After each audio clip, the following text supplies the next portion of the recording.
Saya aktif di gereja, aktif dengan segala kegiatan, dan saya pikir hampir tidak pernah absen untuk tidak ke gereja setiap minggunya. Kemudian hari-hari yang lain juga, kalau biasanya kita kan wajibnya ibadah setiap minggu ke gereja, saya lebih dari itu karena banyak kegiatan yang saya ikuti gitu. Boleh nggak saya sholat?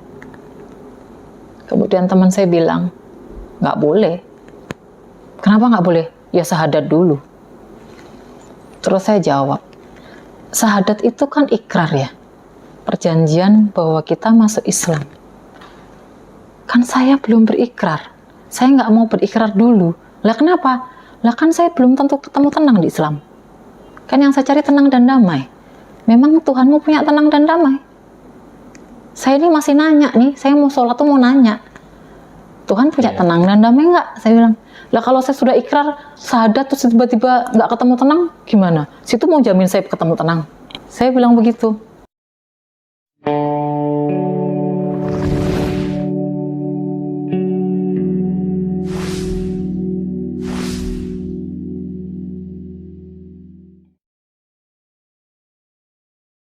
Assalamualaikum warahmatullahi wabarakatuh. Nama saya Susi Wahyu Kristina. Memang dari kecil pemberian orang tua namanya itu. Saya berasal dari agama awalnya dulu agama Kristen. Dan saya asli dari kelahiran Ponorogo tapi besar di Kaliwungu, Semarang. Saya 5 bersaudara, saya anak terakhir nomor 5. Ibu saya masih Kristen. Masih Kristen, Bapak? Bapak sudah almarhum. Kemudian kakak saya nomor 1 ikut suaminya Muslim. Kakak saya nomor 2 memang dari kecil dia Islam. Kakak saya nomor 3 ikut suaminya Muslim. Kakak saya nomor 4 masih Katolik. Gitu. Saya mu'alaf tahun 2021 kemarin. Saya aktif di gereja, aktif dengan segala kegiatan, dan saya pikir hampir tidak pernah absen untuk tidak ke gereja setiap minggunya. Kemudian hari-hari yang lain juga, kalau biasanya kita kan wajibnya ibadah setiap minggu ke gereja, saya lebih dari itu karena banyak kegiatan yang saya ikuti gitu. Jadi banyak banget saya aktif di gereja. Jadi saya aktif di gereja karena ibu saya kan Kristen. Jadi karena bapak saya meninggal waktu saya masih umur 2 tahun, sehingga ibu saya itu single parent, jadi beliau lebih banyak bekerja untuk kita. Nah, akhirnya kakak-kakak saya itu hidupnya dititipkan sama Pak D, Bude gitu. Nah, saya dari kecil yang ikut ibu saya. Jadi saya yang betul-betul dididik sama ibu saya untuk ke gereja. Dari kecil tetap dididik untuk ke gereja, dan saya taat sampai 2 tahun yang lalu saya mu'alaf itu. Dan waktu itu aktif dalam semua kegiatan gereja. Saya menikah juga dengan orang Nasrani juga.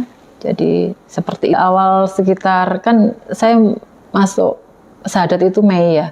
Sekitar bulan Januari Februari itu saya mengalami bulan Maret April sekitar Februari lah, saya didiagnosa sama dokter itu bipolar. Bipolar. Jadi ketidakmampuan untuk mengontrol emosi. Gitu. Jadi pada awalnya nggak ngerti apa itu. Kalau zaman sekarang sih lagi tren mental healthy ya, kayak gitu. Jadi saya nggak ngerti waktu itu, cuma tiba-tiba salah satu teman saya yang biasa saya ajak sharing, beliau mu'alaf juga, bilang, kayaknya ada masalah deh kamu deh, ke psikiater gitu. Enggak lah, masa aku gila. Kayak gitu. Tapi kamu aneh gitu, karena kadang-kadang suka menangis yang tanpa sebab. Orang menangis itu kan pakai sebab, Pak. Betul. Orang meninggal, saudara meninggal menangis gitu kan, namanya ada sebabnya. Ini enggak, kadang-kadang nangis gitu. Bukan berarti nangisnya yang meraung-raung kayak gitu, enggak. Menangisnya itu pengen menangis gitu. Dan terus kemudian setelah menangis selesai, dan itu tuh sampai pada titik di mana saya nggak bisa tidur 2 hari 2 malam. Jadi 2 kali 24 jam saya nggak bisa tidur. Yang akhirnya saya memutuskan untuk ke psikiater. Kayak gitu. Untuk psikiater sempat banyak pertimbangan, tapi sudah nggak kuat rasanya. Jadi yang dirasain waktu itu gini, tidak ada harapan. Kok hidup saya gini-gini terus? Masa depan saya bagaimana? Saya merasa orang paling berdosa sedunia. Saya merasa Tuhan tidak adil. Mestinya hidup saya nggak seperti ini, harusnya lebih baik. Harusnya saya bisa menjadi seperti orang lain yang menurut saya baik itu. Jadi kayaknya saya percuma hidup karena terlalu banyak dosa yang saya lakukan. Kayak gitu sih. Dari situ akhirnya karena sudah nggak kuat, saya putuskan untuk ke psikiater. Begitu sampai psikiater, saya didiagnosa bipolar. Bukan bipolar sebenarnya, cuma depresi ke arah bipolar bahasanya psikiater waktu itu. Belum parah banget itu ya? Iya Pak, alhamdulillah belum enggak. Jadi depresi ke arah bipolar, jadi ketidakmampuan untuk mengontrol emosi gitu. Kayak gitu Pak. Terus dari situ shock juga gitu. Ini shock yang kedua, dari awalnya shock dengan kehidupan, ini apa lagi, makanan apa gitu. Sempat pingsan juga waktu mendengar diagnosa itu gitu. Terus akhirnya harus kontrol setiap minggu sekali, harus minum obat untuk menenangkan, untuk membantu meringankan pikiran supaya tidak ada niat untuk bunuh diri. Seperti itu. Terus akhirnya pada awal puasa bulan Mei waktu itu saya putuskan untuk pulang karena tempat terindah ketika kita mengalami kesesakan itu kan pulang Pak ya. Iya. Jadi salah satu pilihan tempat yaitu saya harus pulang. Akhirnya saya pulang. Saya bilang sama waktu itu suami saya mau pulang, saya nggak kuat di sini, saya mau pulang. Saya pulang bersama dengan anak saya satu Pak ya. Waktu itu masih 9 tahun. Saya pulang, di sana mulai belajar. Pertama yang saya lakukan sampai rumah tuh istirahat Pak. Jadi saya berapa hari cuma tidur, makan, tidur, makan, tidur. Di sana mulai belajar mengenali diri sendiri. Belajarnya sih nggak, maksudnya gini, bukan saya tidur, saya mau niat belajar, nggak kayak gitu. Karena kita bertemu dengan banyak hal, akhirnya tuh belajar dari situ gitu. Nah pada suatu saat kakak saya tuh bilang gini, kakak saya nomor 2 yang ceritain tadi, yang seniman tadi, kamu kenapa? Dia nanya waktu saya pulang malam-malam jam 2 malam. Saya didiagnosa bipolar, saya bilang. Lah kok bisa? Nggak tahu, saya bilang, ini yang saya rasain. Terus dia bilang, kamu selama ini ke gereja? Lah iya, kan nggak pernah absen. Yang kamu rasain apa? Ya begitu, saya bilang. Terus dia bilang, dia bilang gini, untuk berbuat baik manusia itu butuh agama nggak sih? Kakak saya nanya. Terus saya pikir, nggak tahu, saya bilang. Kakak saya jawab, untuk berbuat baik manusia itu nggak perlu agama. Karena manusia itu dikasih sama Tuhan itu hati nurani. Untuk mempertimbangkan baik dan tidak itu dari hati nurani. Kamu pergi di pinggir jalan, ada anak kecil mau ketabrak motor. Kamu diem aja. Kan pasti kamu selamatin. Karena memang itu yang menyuruh hati nurani kamu. Kakak saya bilang begitu. Oh, saya bilang. Terus dia bilang lagi, terus fungsinya agama di hidupmu untuk apa? Fungsinya Tuhan di hidupmu untuk apa? Kemudian kakak saya bilang, fungsinya Tuhan dan agama di hidupmu itu untuk kedamaian. Kalau kamu nggak dapat damai itu, kamu perlu pertanyakan, kamu yang salah mengartikan agamamu atau agamamu yang memang tidak ada damai. Waktu itu kakak saya bilang gitu. Akhirnya saya berpikir, iya, yang saya cari apa sih? Kok hidup saya kayak gini gitu? Berarti saya nggak ketemu itu yang namanya damai. Dari situ mulai berpikir, kemana saya cari damai? Damai itu kemana? Tenang itu kemana gitu? Terus saya ketemu, kemudian waktu itu kan karena namanya mudik Pak ya.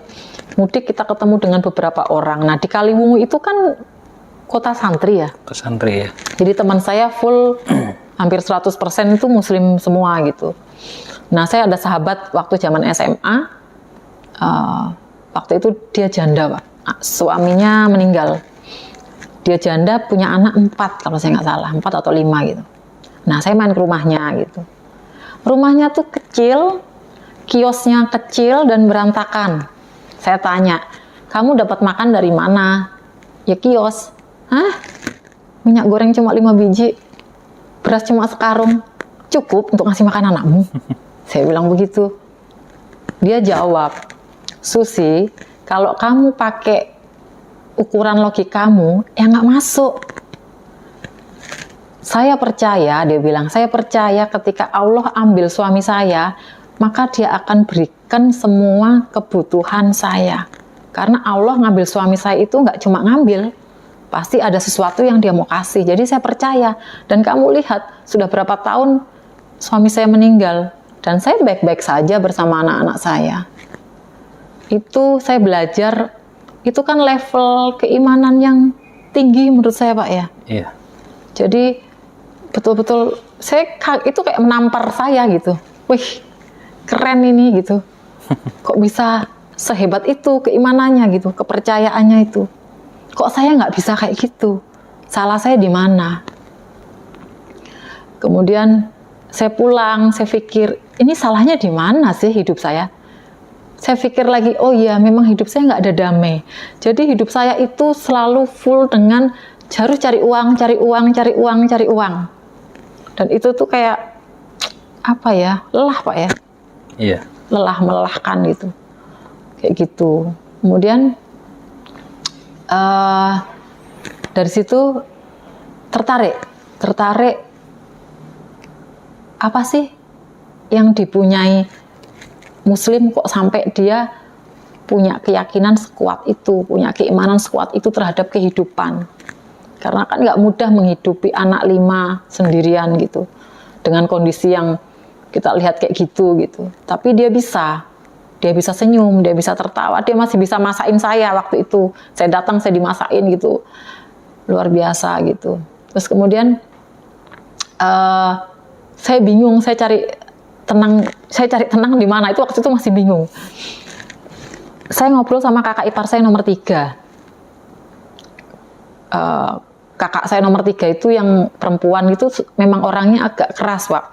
Nah, saya tanya sama kakak ipar saya nih, Mas, kok bisa ngadepin Mbak kayak gitu sih? Gitu. Ya, orang memang Mbakmu kayak gitu. Mas, nggak capek hidup bayar utang terus? Saya bilang. Ya bagaimana kalau nggak dihidupi, emang hidupnya begitu, Sus. Wes, pokoknya itu hidup dijalani. Kalau memang waktunya dapat rezeki. Lah bagaimana? Dia bilang, Mas nggak beban. Yo beban, nggak capek, yo capek. Tapi kok masih bisa jalan? Lu lagi gimana? Pasrah sama yang di atas? Dia bilang. Itu kayak memang obrolan itu sederhana, Pak ya. Yeah. Obrolan itu sederhana, tetapi itu menyentuh hati saya gitu. Bahwa memang hidup tuh harus dijalani, dan dia tuh kayaknya ringan, ngomong gitu tuh ringan gitu. Hidup tuh memang harus dijalani, ya gimana gitu kan. Memang takdirnya udah kayak gini. Nah, dari dia saya mengenal kata takdir. Oh, takdir. Apa itu takdir? Gitu. Akhirnya mulai berpikir lagi gitu. Nah, kita tuh orang bipolar itu kan susah tidur, Pak. Gitu, susah tidur. Nah, waktu itu masih dalam pengobatan, saya dikasih obat 1 bulan waktu itu sama psikiater. Memang izin mau pulang sebulan dikasih obat. Nah, suatu malam tuh saya nggak bisa tidur. Kayak biasa scroll HP, lihat YouTube. Kalau biasanya kan kita lihat YouTube itu kalau kita ketik khotbah itu yang keluar kan pendeta ya kan? Pendeta, khotbahnya pendeta gitu ya. Yeah. Kalau kita ketik ceramah mungkin baru Pak Ustadz gitu ya.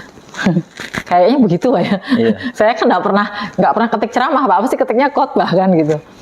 Suatu saat saya ketik khotbah gitu. Tapi yang keluar itu ada beberapa ustadz itu. Mikir nih, kok keluar ustadz gitu.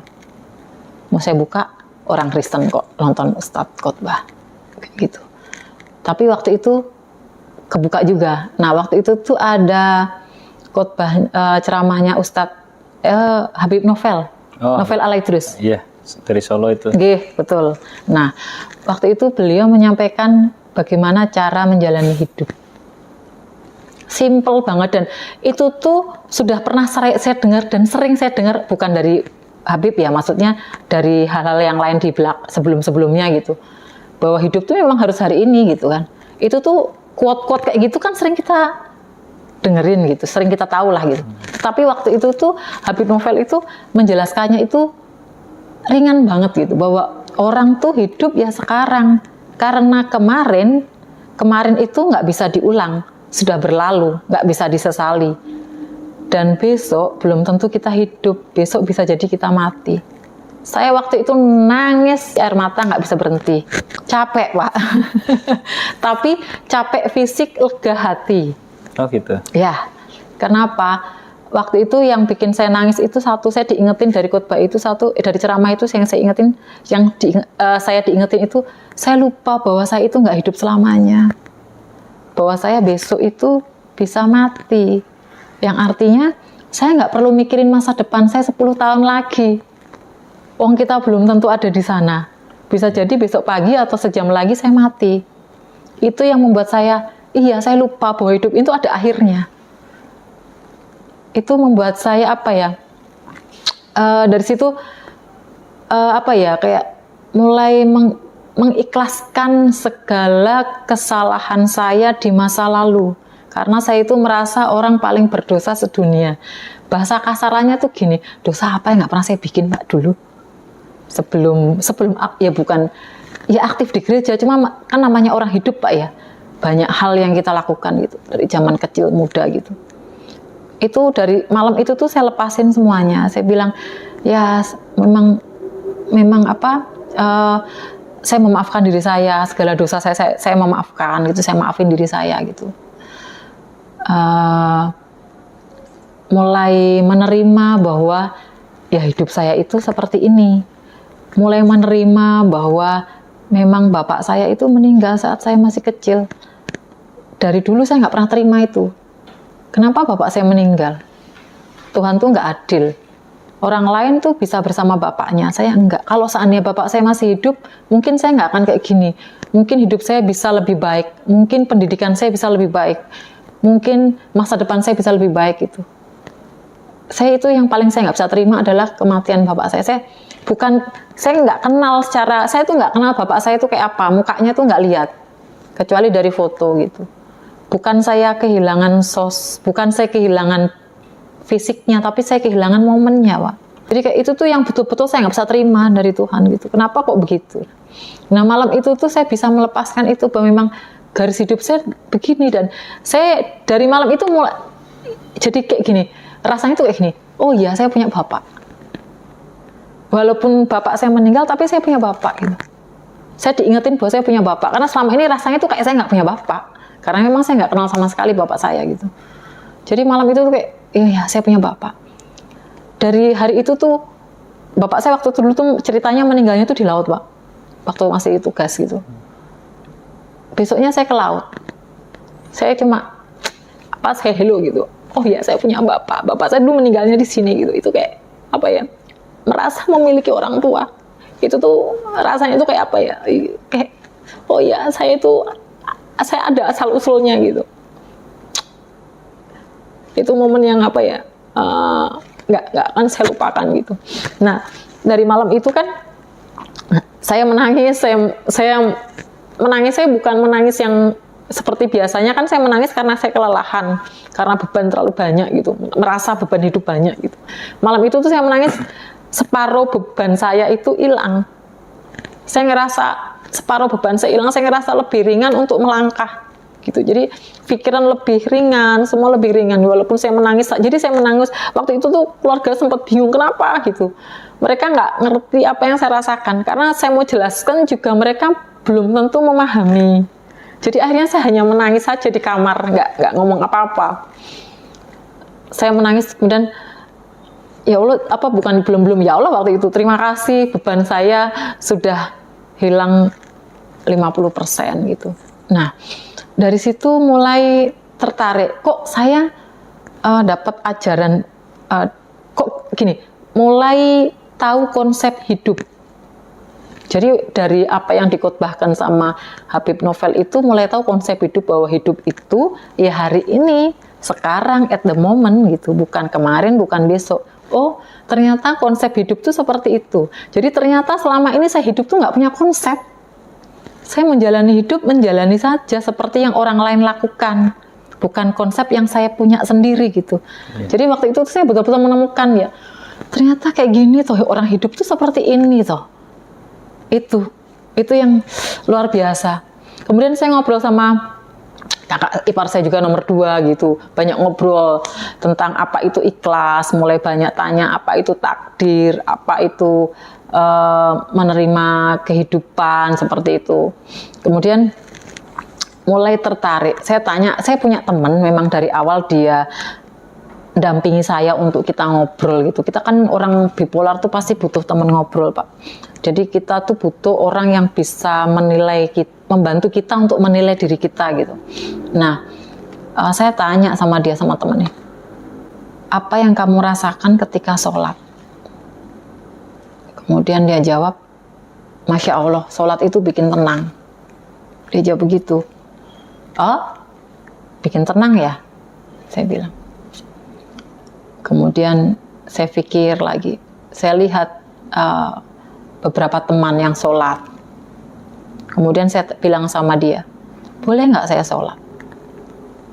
Kemudian teman saya bilang, nggak boleh. Kenapa nggak boleh? Ya syahadat dulu. Terus saya jawab, syahadat itu kan ikrar ya, perjanjian bahwa kita masuk Islam. Kan saya belum berikrar, saya nggak mau berikrar dulu. Lah kenapa? Lah kan saya belum tentu ketemu tenang di Islam. Kan yang saya cari tenang dan damai. Memang Tuhanmu punya tenang dan damai? Saya ini masih nanya nih, saya mau sholat tuh mau nanya, Tuhan punya tenang dan damai nggak? Saya bilang, lah kalau saya sudah ikrar, syahadat terus tiba-tiba nggak ketemu tenang, gimana? Situ mau jamin saya ketemu tenang? Saya bilang begitu. Ya sudah, kalau kamu maunya begitu, sholat aja. Yang penting satu, sebut nama Tuhanku itu Allah. Dia bilang gitu. Oke, saya sholat ya, iya. Terus saya bilang, ajarin dong. Saya bilang gitu. Ya, kan katanya mau ketemu Tuhan. Kalau kamu ngikutin sholat yang sepenuhnya itu, nggak kayak gitu. Yang penting kamu sebut nama Tuhanku, namanya Allah. Dia bilang gitu. Oke. Akhirnya karena waktu itu kan ibu saya Kristen, Pak, dan saya tidak sanggup untuk melihat, atau saya bukan takut ya, arahnya takut mengecewakan ibu. Akhirnya malam-malam karena keponakan saya sudah muslim, saya bilang, saya tidur di kamar ponakan, saya mau sholat, bukan, saya mau sujud. Waktu itu saya sebut gitu. Oh iya tante, dia bilang, saya wudhu sebisa saya. Kemudian saya sujud. Saya sujud, saya cuma bilang, ya Tuhan yang bernama Allah, yang belum pernah saya sembah sebelumnya, saya butuh tenang, saya butuh damai. Punya itu enggak? Kalau punya, mau kasih saya enggak? Saya bilang. Kalau boleh enggak saya minta tenang itu? Kalau memang ada, kasih saya tanda. Apa itu tenang? Kasih saya tanda. Apa itu damai? Waktu itu sambil nangis. Nangisnya luar biasa gitu. Dan itu momen yang nggak akan saya lupakan, Pak. Jadi rasanya tuh kayak kelegaan kedua gitu.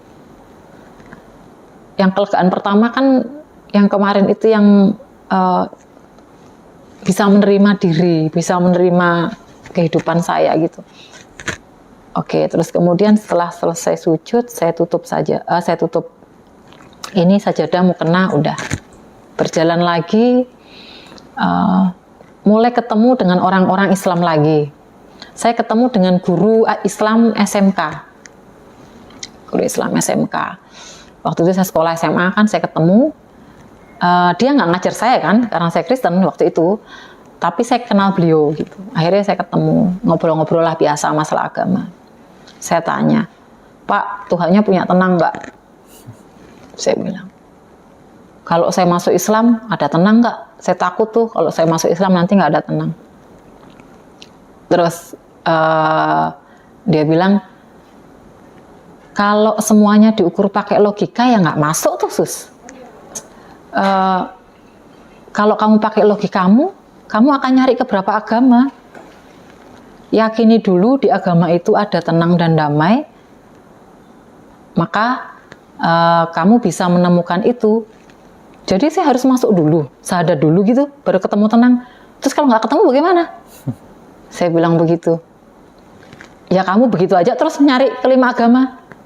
Dia bilang, kalau kamu nanya saya jawab, ada. Di Islam ada tenang. Tapi kalau kamu nggak yakin dan nggak percaya, ya udah cari aja dulu. Waktu itu guru itu bilang begitu. Oke, waktu itu saya memutuskan untuk oke, saya bersyahadat kali ya. Dari modal sujud pertama yang saya lakukan. Gitu. Saya bilang sama teman saya, oke, saya syahadat. Hah? Yakin? Saya nggak pernah nyuruh kamu masuk Islam. Kamu baik-baik aja di Kristen. Ngapain kamu masuk Islam? Islam tuh udah banyak umatnya, nggak butuh orang. Kamu nyusahin saya, dia bilang. Saya bilang, kamu nggak mau bantu saya? Ya sudah, nanti saya urusin, dia bilang. Tunggu saya pulang, waktu itu dia posisi di Cirebon. Oke. Nah, waktu pulang dia WA. Oke, besok kita bikin janji masuk syahadat di rumah Kiai. Siap. Besoknya dia WA lagi. Nggak bisa, Pak Kiai diundur. Lah kenapa? Ada ngantenan ke Jogja. Jadi waktu itu dia ngurus nganten ke Jogja. Saya mikir nih, lah mau syahadat aja susah. Jangan-jangan bukan jalan saya nih. Pikirannya begitu. Terus akhirnya saya malam wudhu lagi, saya sujud. Saya bilang, kalau memang ini jalan saya, kasih petunjuk. Kalau memang bukan jalan saya, berarti mungkin bukan di Islam. Berarti saya bisa jadi saya tetap di Kristen atau di agama yang lain. Saya akan cari, saya bilang. Kalau memang engkau punya ketenangan itu dan mau kasih ke saya, kasih saya kemudahan. Waktu itu saya bilang begitu malam. Kemudian paginya, seperti biasa, sarapan segala macam, teman saya WA. Tak jemput, ngapain? Pak Ustadz nggak jadi ke Jogja. Lah kenapa? Pengantinnya COVID. Bukan bersyukur dengan COVID Pak ya, tapi jadi kayak, aku dijawab. Itu tuh rasanya itu kayak, ya Allah, aku dijawab gitu. Itu kan kayak jawaban doa Pak ya. Betul. Kayak jawaban, jadi kayak, mujizat gitu ya bahasanya, kayak wow gitu. Jadi waktu dia bilang itu, wow, luar biasa ini keren nih gitu.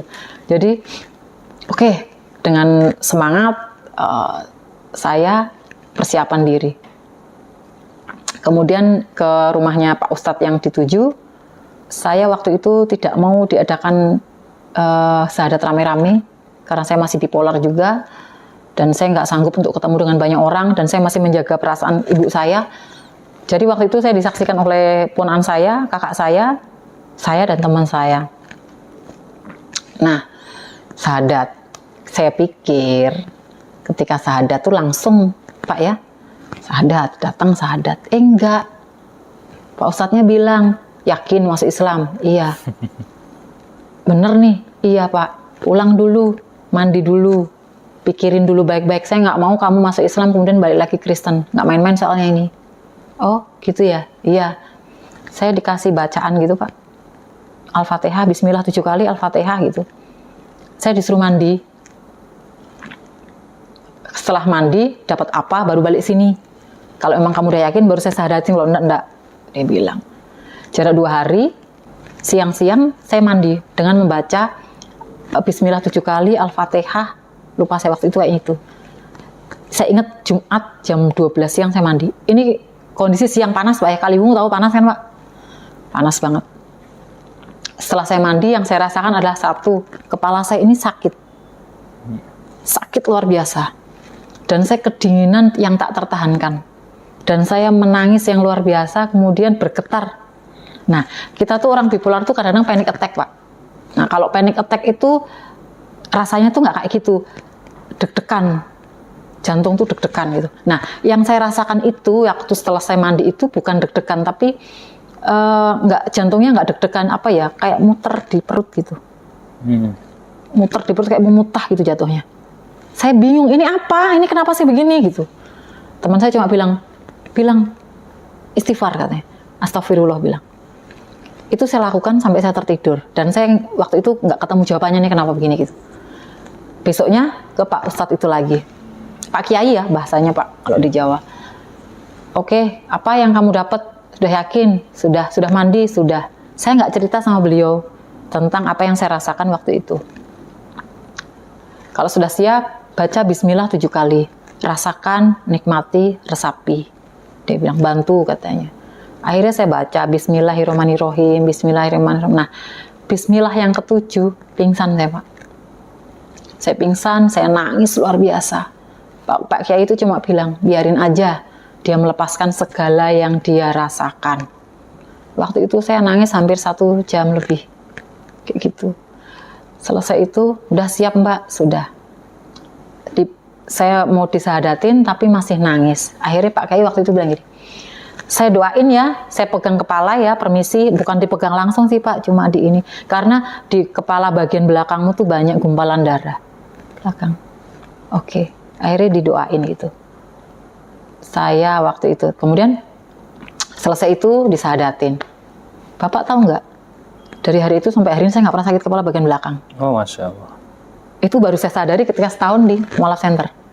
Saya nggak sadar itu. Itu betul-betul mukjizat yang saya nggak sadari.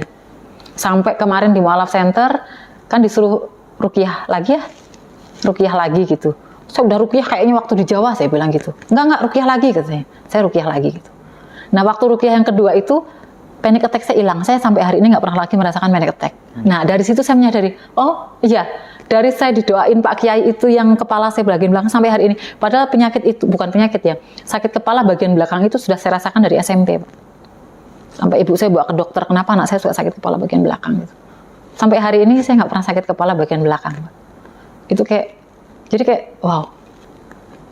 Dan tuntunan Allah tuh apa ya, satu-satu ketemu dengan orang-orang yang luar biasa. Sampai setelah itu kan udah tuh Pak sahadat ya. Di Kaliwungu saya pulang ke sini ke Lombok. Saya pulang ke Lombok, teman-teman udah bingung.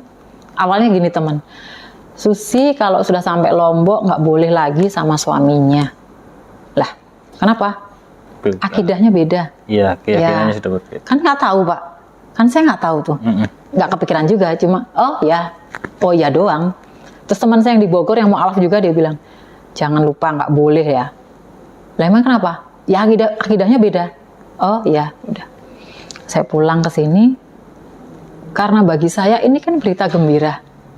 Bagi saya menemukan Islam itu kan saya ketemu sama yang namanya tenang. Jadi momen saya itu pada saat saya memutuskan untuk saya masuk Muslim. Jadi ketika syahadat memang momen ya, cuma yang momen yang paling berasa itu ketika saya bilang oke, saya syahadat. Itu seperti balon yang kembung kemudian dibuka. Itu rasanya. Itu rasa lega yang saya rasakan yang tidak akan pernah saya lupakan. Nah, perasaan itu kan apa ya, nyaman gitu, tenang gitu. Saya balik ke Lombok, saya ngomong sama suami saya waktu itu, saya masuk Islam. Kaget loh, dia ngamuk, wajar ya, orang nggak bisa terima, dia marah dan segala macem. Saya bilang, ini keputusan saya. Teman-teman gereja datang nanya gimana, kok bisa begitu gitu. Tapi ini sudah menjadi keputusan saya, udah. Suami marah waktu itu, kalau gitu nggak bisa, kita harus pisah, kita beda.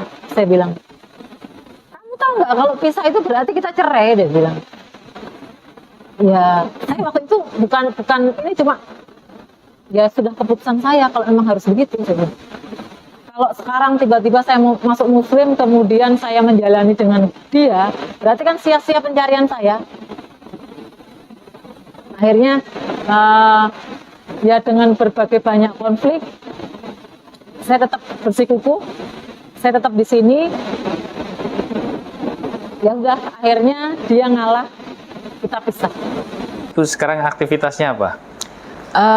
Alhamdulillah saya tukang cuci, Pak. Tukang Masya cuci Allah. setrika. Kemudian karena memang dari awal saya banyak kegiatan, alhamdulillah banyak ikut kegiatan. Gitu. Untuk saat ini saya kerja di di Panwascam. Gitu. Memang ekonomi saya nggak seindah orang lain, nggak sebaik orang lain. Tetapi alhamdulillah untuk saat ini dibanding teman-teman Mu'alaf Center, artinya bukan dibanding, masih banyak mereka yang lebih susah. Makanya di Mu'alaf Center saya memposisikan diri untuk membantu gitu maksudnya. Harapannya sih begitu, mudah-mudahan saya nggak merepotkan. Gitu. Iya. Nah, terus pada saat sudah syahadat itu, akhirnya ibu kan tahu. Apa sih responnya ibu? Maksudnya ibu saya. Iya. Jadi saya bilang sama kakak saya nomor 2, saya nggak sanggup ngomong sama ibu. Ibu masih di Jawa? Masih. Saya takut ngomong sama ibu. Saya bilang, ya udah ibu nggak tahu. Sampai akhirnya ketika saya pulang ke sini, kakak saya ngasih tahu, Susi masuk Islam. Shock, nangis. Oh. Cuma memang beliau telepon saya, nangis. Dan itu yang agak berat saya di situ saya nggak sanggup melihat kekecewaan di mata ibu itu, karena memang dari 5 bersaudara yang tetap di Kristen waktu itu kan saya. Jadi ibu itu besar harapannya untuk saya tetap di Kristen gitu, karena dia ngerasa nanti siapa yang ngurusin saya waktu saya meninggal segala macam gitu. Jadi saya nggak sanggup untuk melihat itu. Akhirnya kakak saya yang memberitahu. Perjalanan ibu dari awal sampai sekarang pada akhirnya masuk Islam itu, apa sih kira-kira ujian terberat menurut ibu? Nah itu saya bingung, Pak. Saya tuh bukan saya sombong ya, cuma gini, saya tuh merasa semenjak saya syahadat, saya tuh dituntun dari satu masalah ke masalah itu Allah selalu ada. Saya nggak ngerti sih, Pak, kayak gitu sih. Kadang-kadang ada orang yang mungkin secara ekonomi dihantam gitu kan, atau bagaimana. Alhamdulillahnya enggak, Pak. Saya secara ekonomi dibilang berada juga enggak sih, cuman untuk makan sehari-hari ada gitu. Dan setiap masalah yang saya hadapi itu Allah tuh selalu kasih petunjuk. Iya. Alhamdulillah sampai hari ini gitu. Jadi tuh yang kadang-kadang kayak ya Allah gitu. Itu kayak yang nggak bisa ini, karena dikasih kemudahan lagi, itu sujud syukur yang luar biasa gitu. Mungkin karena beda paradigma, beda pola pikir, Pak ya. Kalau zaman dulu kan berapapun yang saya terima saya berontak, saya nggak puas gitu. Sekarang berapapun yang saya terima kembali lagi ke takdir itu, karena emang Allah itu sudah ya segitu rezekinya gitu. Penerimaan diri itu lebih besar, dan menerima takdir itu juga bisa menerima takdir. Satu hal yang saya lupa, salah satu kekaguman saya sama orang Islam itu adalah penerimaan orang Muslim terhadap takdir. Bapak bayangin ya, orang Muslim, istri, dikasih, ada nih salah satu contoh mamanya, mau beli baju, bentar ya saya tanya suami saya dulu. Hah, beli baju tanya suami, saya nggak kenal itu gitu. Tapi kan maksudnya dia itu mempercayakan hidupnya kepada suaminya, kan? Kemudian berapapun ada kasus, berapapun yang dikasih suaminya dia terima. Saya kalau dikasih segitu dengan kondisi kayak gitu ya saya berontak. Kalau saya pada waktu itu gitu. Tapi saya lihat wanita-wanita Muslim tuh enggak. Karena saya gini gemes gitu loh. Kok mau terima sih gitu. Tapi dari situ saya melihat, oh mereka itu mempercayakan hidupnya kepada suami. Dan bagi saya itu level keimanan yang luar biasa, Pak ya. Karena saya sendiri nggak bisa waktu itu mempercayakan hidup saya pada orang lain. Saya percaya pada diri saya sendiri, gitu. Itu salah satu kekaguman saya. Kemudian yang kedua masalah takdir. Dulu tuh saya berpikir, orang Lombok itu Pak, suka sekali pergi jalan-jalan naik truk. Rombongan naik truk rame-rame satu kampung gitu. Ngapain orang ini? Pikiran saya dulu. Kalau waktu bandara pertama dibangun, mereka itu gelar tikar, ngopi di pinggir bandara, lihat pesawat terbang. Kan kadang-kadang kita, apaan sih? Tanggapan kita begitu. Tapi setelah saya masuk Muslim, saya menyadari bahwa, loh, mereka tuh menerima hidup mereka. Kalau saya pengen pesawat terbang, bukan pengen lihat, pasti pengen naik kan. Yeah. Kalau mereka nggak cukup lihat, oke. Terus kemudian mereka ngopi di pinggir bandara dengan bahagia. Kan bahagia mereka karena mereka tidak pernah berekspektasi untuk hidup seperti orang lain. Mereka hidup seperti hidupnya mereka gitu. Terus tukang cilok, petugas kebersihan, apalagi tukang becak, mereka masih bisa tertawa. Kok saya enggak waktu itu gitu. Dan akhirnya setelah masuk Muslim baru paham, oh iya mereka menerima bahwa itu takdir mereka dan bahwa hidup itu bukan hanya berbicara tentang pencapaian.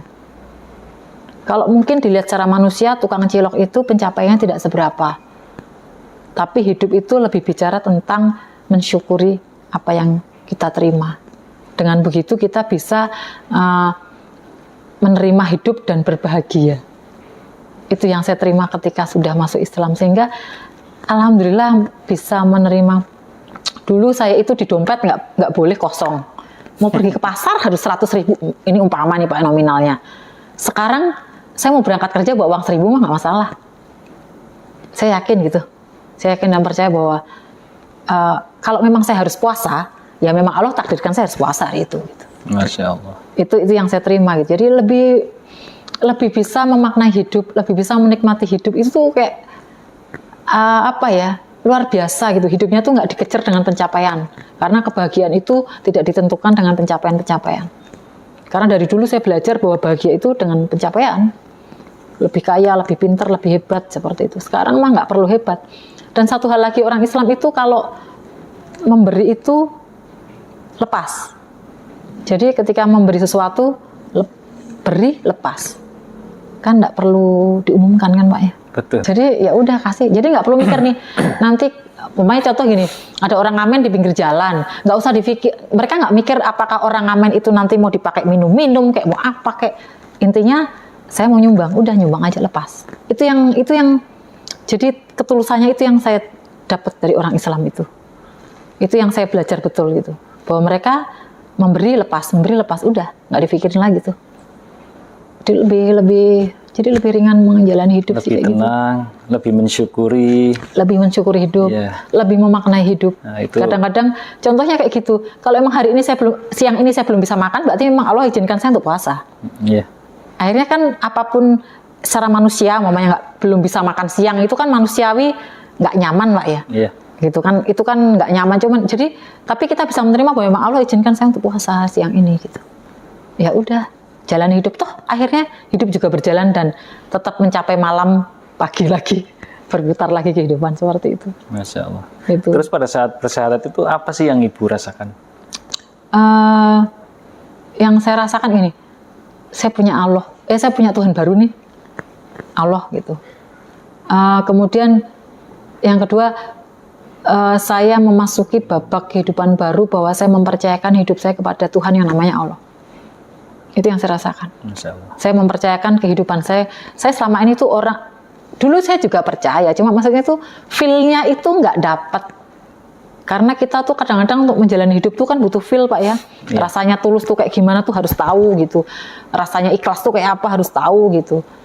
Jadi feel-nya tuh saya menyerahkan hidup saya kepada Tuhan yang bernama Allah.